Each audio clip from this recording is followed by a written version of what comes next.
당시 캐나다군 사령관은 아서 커리 장군이었어요. 아서 장군이 커리를 이렇게 갈아서 먹으려고 맷돌을 돌리는데 맷돌을 가져와 보니까 이거 하지 마요. 알았어요. 네. 되게 싫어한다.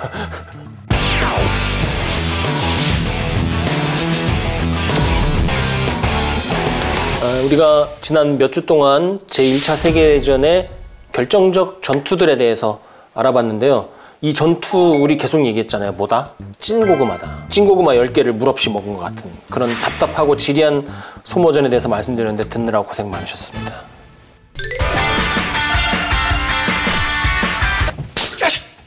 그러면 이제 이런 1차 세계대전 끝까지 고구마인가? 궁금하잖아요. 그 마무리는 어땠을까요? 오늘은 제1차 세계대전의 마지막 전투에 대해서 한번 얘기 나눠볼 거예요. 제1차 세계대전 1914년 7월 28일에 시작해서 1918년 11월 11일에 끝나죠. 오전 11시에 또 휴전합니다. 외우기 좋으라고. 근데 여기 흥미로운 사실이 하나 있어요.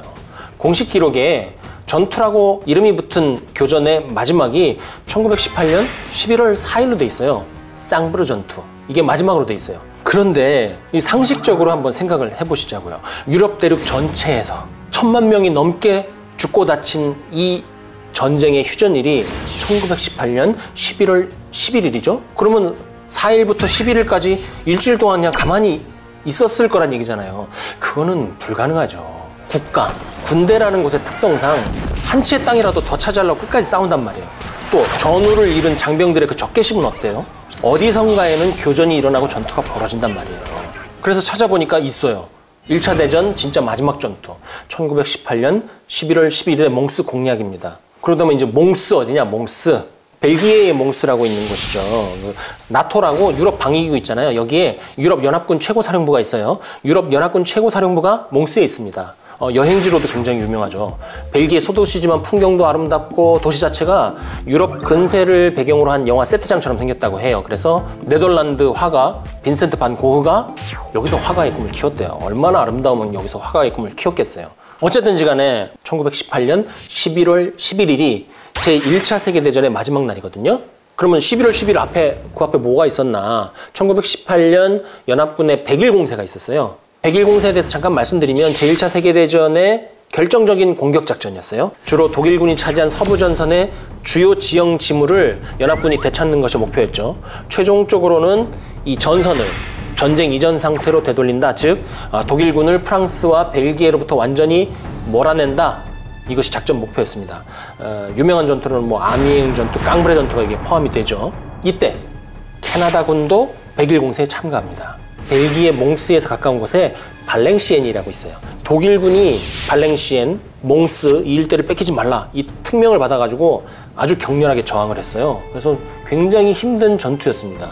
그런데 연합군, 특히 영국에게 더 상징적인 곳이었어요. 여기에서 1914년 첫 전투를 이 몽스에서 한단 말이에요, 영국군이. 그리고 영국군 최초의 전사자도 1914년 몽스 전투에서 발생합니다. 그리고 전략적으로 중요한데요. 석탄이 여기 풍부해요.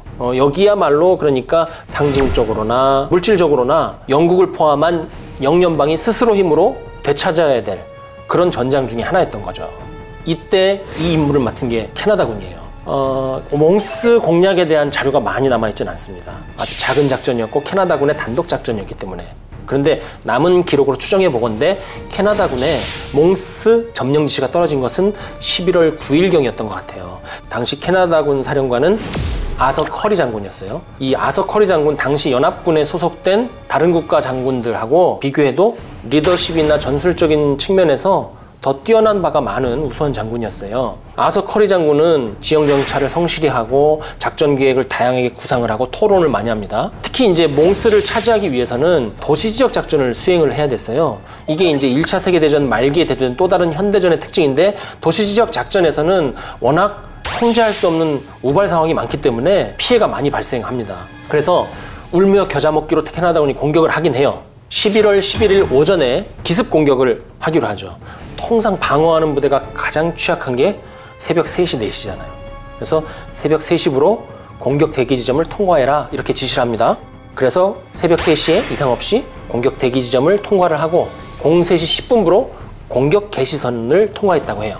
그리고 별 교전 없이 04시에 도심에 진입합니다. 그러니까 독일군은 진짜 깜깜이 몰랐던 거예요. 도심에 들어가서는 이제 뭐 부스럭 소리도 날 거고 뭐 다 자고 있지는 않을 거 아니에요. 그래서 치열한 교전이 벌어집니다. 그리고 05시에 몽스 시청을 점거를 해요. 그 이후에도 뭐 계속 짜잘한 교전이 있었지만 시청 점령하면 통상 게임 끝나는 거죠. 이 과정에서 캐나다군에 280명의 전사상자가 발생했다. 뭐 이렇게 알려져 있어요. 그리고 오전 11시가 되죠. 오전 11시에 뭐 하기로 했어요? 휴전하기로 했잖아요. 그래서 교전 중지 명령이 양쪽에 다 내려갑니다. 진짜 완전히 휴전이 된 거예요. 총 안 쏴 이제. 자, 이렇게 해서 몽스 공략을 끝으로 1918년 11월 11일 11시에 제1차 세계대전이 끝나게 되는 것이죠. 근데 이게 흥미로운 사실이 하나 있어요. 통상 전쟁이 끝나면 승전국 군대 잘잘못은 큰 과오가 있다고 하더라도 휴전, 배상 이런 문제 그거 시간 오래 걸리거든요. 그러고 나서 이제 문제가 드러나는데 캐나다에서는 그렇지 않은 거예요. 이 몽스 공략 가지고 난리가 나는 거예요. 특히 1919년에 의회에서 이 문제에 대한 조사 감사가 이루어집니다. 그리고 청문회를 해야 된다. 아서 장군을 군법 재판에 회부해야 된다. 이런 주장까지 나왔어요. 승전한 부대의 참전 사령관을 왜 이렇게까지 몰아붙이고 왜 재판에 회부해야 된다면서 범죄자 취급을 했을까요? 가장 기본적인 거는 280명의 전사상자가 발생했다는 거 그거잖아요. 휴전이 코앞인데 공략을 밀어붙여가지고 불필요하게 수백 명의 전사상자가 나온 거 아니냐. 분명히 거기에 대한 책임은 져야 된다. 이렇게 얘기를 해요. 그래서 아서 장군이 물러나요. 1920년 5월에 전역을 하고 몬트리올에 있는 대학의 학장이자 부총장으로 가는 것으로 상황을 마무리를 짓죠. 그렇게 해서 뭐 처벌이라고 할까요? 이런 논란이 잠잠해지나 했는데 상당히 시간이 지난 후에 생뚱맞게 언론에서 아서 장군의 지휘력에 대한 비난이 막 쏟아져요. 아서가 갑자기 그러니까 열받잖아요. 그래서 소송을 걸고 재판이 진행이 됩니다. 이때 아주 실체적인 내용이 밝혀집니다. 1차 세계대전 기간 동안에 아서 장군이 구상했던 작전 개념, 그 작전의 실행은 프랑스군, 영국군이 내린 그 지시, 그들이 요청했던 그 지원이 너무나 터무니없었기 때문에 거기서 가능한 한 캐나다군의 피해를 줄이기 위해서 노력한 결과다. 그리고 이 몽스 공략은 연합군 승리의 전략적 상징적으로 매우 중요했고 그 마지막 전투에서 어떤 빛나는 전운을 세우는 것이 전쟁 사후 처리 과정에서 캐나다군과 캐나다에게 힘을 실어줄 것이었기 때문에 오로지 캐나다군과 캐나다의 국가 이익을 위해서였다.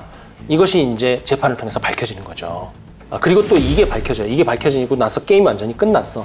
11월 11일 몽스 공략에서 캐나다군이 280명 전사상자가 발생했다고 했잖아요. 근데 알고 보니까 몽스 공략에서 발생한 전사상자는 15명밖에 안 나온 거예요. 이건 대단한 성공인 거죠. 그러면 이 몽스 공략은 1차 세계대전을 마무리하는 위대한 전투로 기록되어야 마땅한 것이겠죠.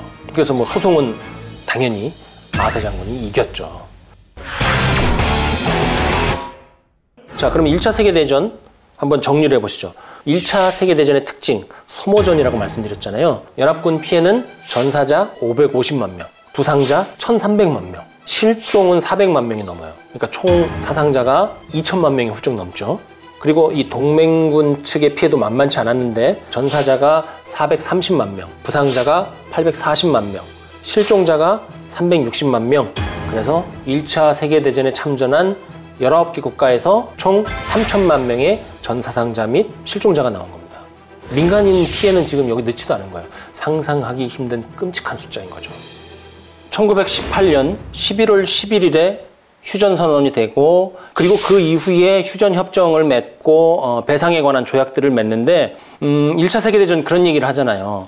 이 전쟁이 왜 시작됐는지도 몰랐고 이 전쟁을 어떻게 해야 되는지도 전쟁 기간 내내 알지 못했으며 어떻게 끝낼지도 몰랐기 때문에 이렇게 피해가 커졌다 얘기를 해요. 1차 세계대전을 두고. 그런데 뭐라고 또 추가적으로 얘기를 하냐면 이렇게 큰 규모의 세계 전쟁을 어떻게 마무리를 지어야 되는지도 몰랐던 것이 분명하다. 왜냐하면 전쟁이 끝나고 나서 국가들 사이에 남겨서는 안 될 것 중에 하나가 적개심이거든요. 그런데 1차 세계대전이 끝나고 나서 유럽의 열강들이 독일에게 부과한 그 배상 정책은 독일로 하여금 이를 박박 갈 수밖에 없게 만드는 너무나 참혹한 징벌을 주었어요. 그게 결국 2차 세계대전의 원인이 된 거 아닙니까? 그러니까 이 1차 세계대전 우리가 지금까지 봤던 것처럼 시작과 끝이 모두가 찐고구마 같았으면 물론 끝나고 나서의 사후적인 처리도 그야말로 찐고구마 한 푸대였다. 그러니까 또 다시 2차 세계대전이 발발을 하는 것이죠.